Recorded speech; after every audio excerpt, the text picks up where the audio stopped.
Hello my friends and welcome to my afternoon coffee and today's project. Thank you for spending this time with me. My mother-in-law has just got a new kitten and I wanted to make her a card to uplift her and celebrate the new kitten. I also have been wanting to do some faux no-line coloring, so this set with kittens in mittens from Anita Jeram and Coloradocraftcompany felt right in every way since fall is in the air where I live. So I'm coloring two panels, one on Arch's cold press watercolor paper that has so much texture, and one on Bristol smooth paper. I will do all the coloring with my SIG clean color markers. To figure out exactly where I wanted my kittens on the panel, I used the acetate from the set, placing my stamp on the acetate, picking it up with my platform door and removing the acetate. And I will ink up and stamp with ink on 3's no-line coloring ink, and you can see how faint the stamping is. For no-line coloring or implied lines coloring, another name, you need a fade-out or very light ink. It's coloring without that bold black outline you always see me do. It gives the characters a children's storybook feel, perfect for Anita Jeram's illustrations. Having that faint stamping allowed me to add my darker shade and pull it out with my lighter shade or a colorless blender. Oscar, my mother-in-law's cat, is white with a beige patch on his head and dark grey paws, ears and tail. So I add the beige patch on the warm greys on his ears and pull the color out with a lighter shade or the colorless blender. I use light warm greys for his body and give him a red scarf, yellow boots and yellow mittens. This panel is cold press watercolor paper and it's supposed to be a struggle with these markers that glide easier on the Bristol smooth paper. But it's not impossible as long as I don't aim for perfection. I take more artistic license with the other kittens and color the second cat in dark greys and the third cat in browns and oranges. I loved coloring in their little accessories.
When I'm happy with my coloring, I use a micron black fine liner to add in the eyes, noses and whiskers. Now let's color on Bristol smooth paper, the preferred paper for many who color with water-based markers. And it's easier with that smooth coating that allows the brushes to glide and blend. I color in Oscar the cat the same way, but change up the colors on the other two cats, adding color and dragging that color out.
At the end of this coloring session, I do the same as before and add in eyes, noses and whiskers.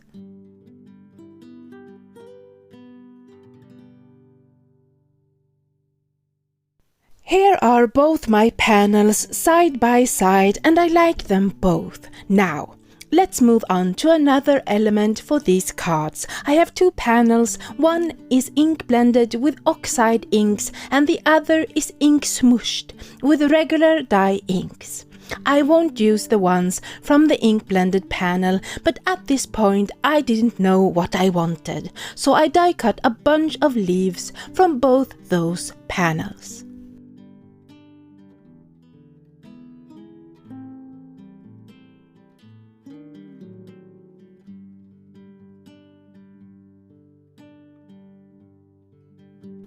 Next, I'm going around all my leaves with a sponge dauber and ground espresso distress ink.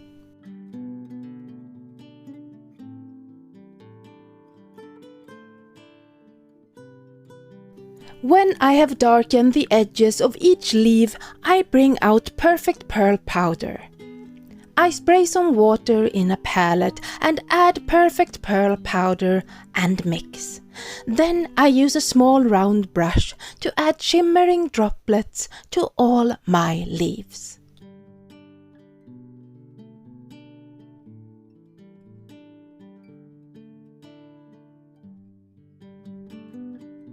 So next I bring out masking paper and stamp those kittens onto the masking paper. Then I cut out the kittens, but with a large halo of masking paper around them.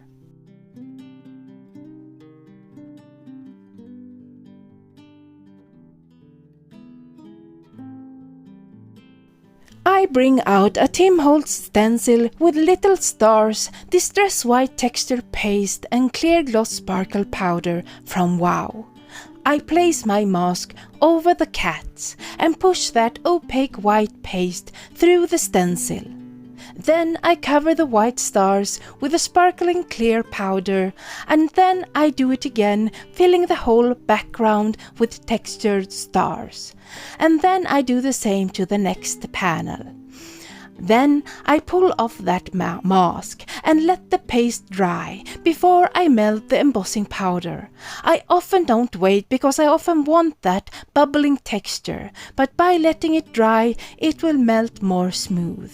I wasn't paying attention and actually burned the paper a little while melting the stars, but that won't matter with what I have in mind next.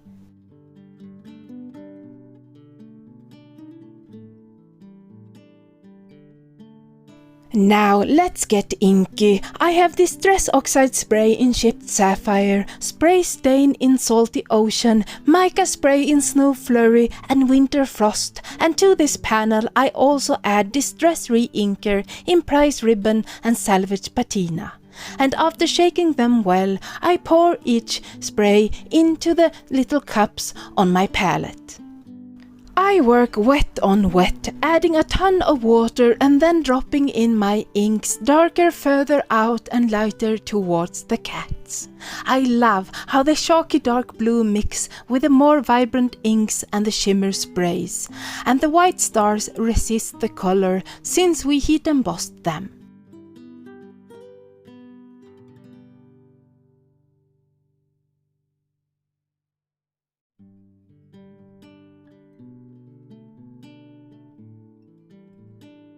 I start to fade out the blue into white around my cats, and I add light shadows of blue around them.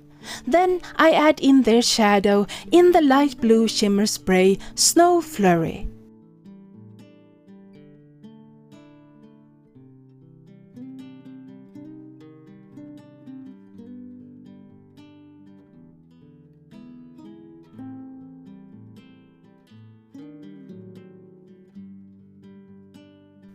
I do the same on my next panel, add water, then the inks from dark to light, fading to white, and I let my panels air dry.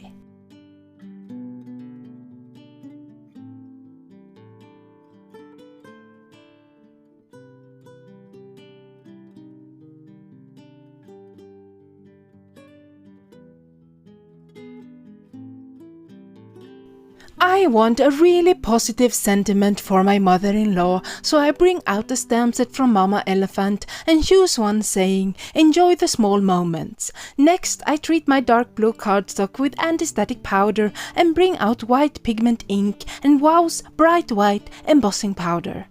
Then I stamp and heat emboss my sentiment in white on dark blue cardstock.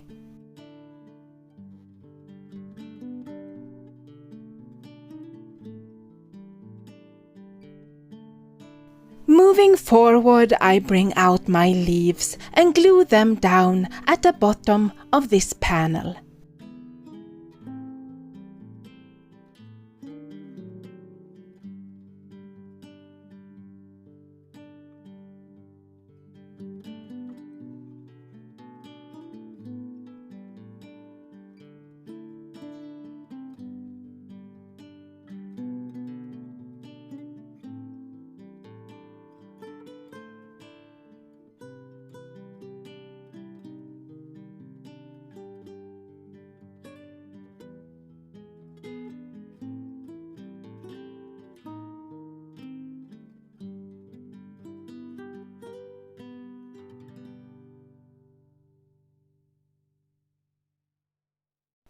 I cut off anything hanging off the edge of this panel and then I glue down one lone leaf to the left.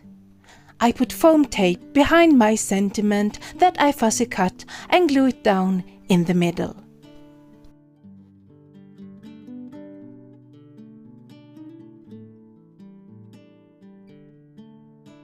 I put foam tape behind this panel and glue it onto a card base that is about 8 by 5.5 inches and gives a thin white frame.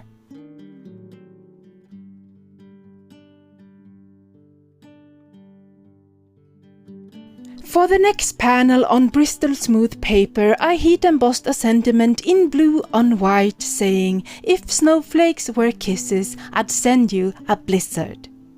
I bring out Colorado Craft Company's snowflakes and choose the small ones. I also bring out bright white embossing powder from Wow.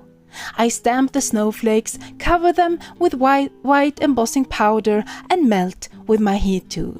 And I move the small stamps around so I can get snowflakes all over my background.